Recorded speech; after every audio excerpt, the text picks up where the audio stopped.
नमस्कार प्यारे बच्चों। चलिए शुरू करते हैं आज के बेस्ट करंट अफेयर। तो इससे पहले अगर आपने आनंद परमार क्लास को सब्सक्राइब नहीं किया तो कर लें, ताकि और भी नई वीडियो जब आए तो उसका नोटिफिकेशन आपको प्राप्त हो सके। चलिए शुरू करते हैं। पहला क्वेश्चन, भारत ने किस देश को 2 डेमू ट्रेनें प्रदान की है? ये करी हमने नेपाल को। ठीक है, नेपाल को, यानी कि अब ये बिहार के जामनगर से नेपाल के कुर्था के बीच चलेगी। बिहार के जामनगर से नेपाल के कुर्था के बीच ये 2 ट्रेनें चलाई जाएंगी। ठीक है, अभी एक रेल परियोजना को और मंजूरी मिली थी हरियाणा की, जो हरियाणा के पलवल से सोनीपत तक जाएगी। ठीक है, ये भी याद रखिएगा और ये भी याद रखिएगा कि 2 डेमू ट्रेनें किसके बीच चलाई गई है? ये चलाई गई है नेपाल और भारत के बीच। नेपाल, आप जानते हैं नेपाल की राष्ट्रपति है विद्यादेवी भंडारी। नेपाल के प्रधानमंत्री हैं केपी ओली। काठमांडू यहाँ की राजधानी है और नेपाली रुपया यहाँ की मुद्रा है। ठीक है, और आपसे ये क्वेश्चन बहुत पूछा जाता है एग्जाम में कि नेपाल से भारत के कौन कौन से राज्यों की बॉर्डर लगी है। तो ये डायग्राम यहाँ पे फोटो में देखिएगा। उत्तर प्रदेश और बिहार, ठीक है, उत्तराखंड, ये उत्तराखंड है, और सिक्किम। लेकिन सभी लोग वेस्ट बंगाल भूल जाते हैं। ठीक है, तो वेस्ट बंगाल पश्चिम बंगाल की बॉर्डर भी नेपाल से लगती है। ठीक है, चलते हैं अगले क्वेश्चन पे। भारत की सबसे लंबी हाईवे सुरंग कहाँ बनकर तैयार हुई? भारत की सबसे लंबी हाईवे सुरंग बनकर तैयार हुई हिमाचल प्रदेश और जम्मू कश्मीर। जम्मू कश्मीर नहीं है इसमें। ये बेसिकली हिमाचल प्रदेश के जो मनाली शहर है, आपने सुना होगा मनाली शहर से लेह जाएगी, लेह के लद्दाख। मनाली शहर से लेह को जोड़ा गया है इस सुरंग से। 9.2 किलोमीटर इसकी लंबाई है।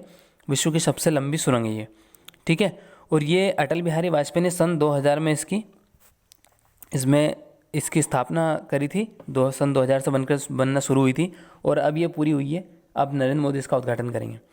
इसका नाम अटल सुरंग क्यों है? क्योंकि 2019 में जब अटल बिहारी वाजपेयी का देहांत हो गया, तब हमारी सरकार ने इसका नाम अटल सुरंग रख दिया है। ठीक है, तो ये बन रही है, हिमाचल प्रदेश के मनाली से लेह को जोड़ेगी। इससे कई सारे फ़ायदे हैं, जैसे कि पहला फ़ायदा तो ये कि इससे काफ़ी दूरी कम हो जाएगी। ठीक है, दूसरा फ़ायदा ये कि ऊपर जब बर्फ़बारी में जब रास्ते ख़राब हो जाते हैं, तब ये आवाजाही रहेगी और जल्दबाजी रहेगी काफ़ी। ठीक है, तो इसकी दूरी बहुत इंपॉर्टेंट हो जाती है आपके लिए। इसकी डिस्टेंस है 9.2 किलोमीटर। ठीक है, रोहतांग दर्रे के पास ही बनी हुई है ये। चलते हैं अगले क्वेश्चन पे। निम्न में से किसे कोसोवो देश का सर्वोच्च सम्मान प्राप्त होगा? कोसोवो देश का सर्वोच्च सम्मान, जैसा हमारा भारत रत्न पाकिस्तान का निशान है पाकिस्तान, ऐसा ही सर्वोच्च पुरस्कार कोसोवो का, उसका नाम है द ऑर्डर ऑफ फ्रीडम। ये किसको मिलेगा? ये सर्बिया और कोसोवो के बीच में जो संबंध है उनको मजबूत करने के लिए ये मिलेगा डोनाल्ड ट्रंप को। ठीक है, सर्बिया और कोसोवो सर्बिया से अलग होकर ही बना था। सर्बिया का आपने नाम सुना होगा, आई एम श्योर। एक नोवाक जोकोविच जो खिलाड़ी हैं टेनिस के, उनका नाम सुना होगा। तो सर्बिया का नाम आपने सुना होगा, सर्बिया से अलग होकर कोसोवो बना था। ठीक है, तो उसके लिए ये डोनाल्ड ट्रंप को मिलेगा, जो अमेरिका के राष्ट्रपति हैं। अमेरिका की राजधानी वाशिंगटन है। ठीक है, चलते हैं अगले क्वेश्चन पे। IMD द्वारा जारी ग्लोबल स्मार्ट सिटी इंडेक्स 2020 में कौन सा शहर शीर्ष पर रहा? तो स्मार्ट सिटी इंडेक्स 2020 में इसके कई मापदंड होते हैं। इसमें देखा जाता है कि ये स्मार्ट सिटी का लेवल कितना ऊपर है। तो ठीक है, इस हिसाब से रैंकिंग की जाती है स्मार्ट सिटी की। वो स्मार्ट है, कितना स्मार्ट है।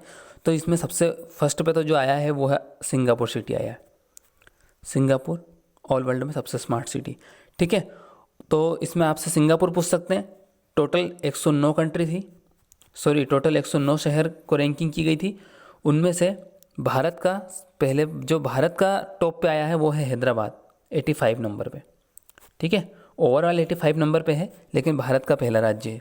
और ओवरऑल पहला कौन है? सिंगापुर। ठीक है, चलते अगले क्वेश्चन पे। किस बैंक ने शुरू की अपना घर ड्रीमज होम लोन योजना? अपना घर ड्रीमज होम लोन योजना शुरू की है ICICI बैंक ने। ICICI बैंक जिसका मुख्यालय है मुंबई में और जिसकी टैगलाइन है हम है ना। हम है ना, ख्याल आपका। ठीक है, ICICI बैंक। इसके MD और CEO है संदीप बख्शी। संदीप बख्शी, ठीक है। तो यह ICICI बैंक ने करी है। ऑल इंडिया हैप्पीनेस रिपोर्ट 2020 में भारत का सबसे खुशहाली वाला राज्य, भारत का सबसे खुशहाली वाला राज्य इसमें ऑल इंडिया हैप्पीनेस रिपोर्ट में मणिपुर। मणिपुर फर्स्ट पे है, सेकंड पे पंजाब है। तो बड़े राज्य में बात करें तो पंजाब पहले पे है, ठीक है। और आपसे केंद्र शासित प्रदेश पूछ सकते हैं, यूनियन टेरिटरी में फर्स्ट पे है अंडमान एंड निकोबार। ठीक है, चलते हैं अगले क्वेश्चन पे। तो मणिपुर टॉप पे है, मणिपुर के CM है N बीरेन सिंह। आज़ादी, फ्रीडम, फैसिज्म फिक्शन पुस्तक किसने लिखी? मशहूर लेखिका अरुंधति रॉय ने लिखी है। अरुंधति रॉय की एक पुस्तक का नाम आपने सुना होगा, the God of small thing. The God of small thing. और एक और बहुत फेमस बुक है, the end of imagination. The God of small thing के लिए इन्हें मैन बुकर पुरस्कार मिल चुका है। ठीक है, अभी अभी 2 बुक और न्यूज़ में थी। एक थी द अरेंज मर्डर जो है चेतन भगत की, और एक बुक और थी my life in design. My life in design लिखी है गौरी खान ने। ठीक है, तो इस क्वेश्चन में एक करण जौहर की भी बुक थी कोई सी, अभी उसका नाम मुझे याद नहीं आ रहा है। ठीक है, नेक्स्ट क्वेश्चन है, ब्रिक्स राष्ट्रीय सुरक्षा सलाहकारों की 10वीं बैठक की अध्यक्षता किसने की? ब्रिक्स 5 कंट्री का मेंबर है, 5 कंट्री इसकी मेंबर है ब्रिक्स। ब्राज़ील, R से रशिया, I से इंडिया, C से चाइना और S से south Africa. Brazil, Russia, India, China, south Africa. तो इसकी अध्यक्षता करी थी रूस ने। वर्चुअल बैठक हुई थी राष्ट्रीय सुरक्षा सलाहकारों की। हमारे राष्ट्रीय सुरक्षा सलाहकार कौन है? अजीत डोभाल।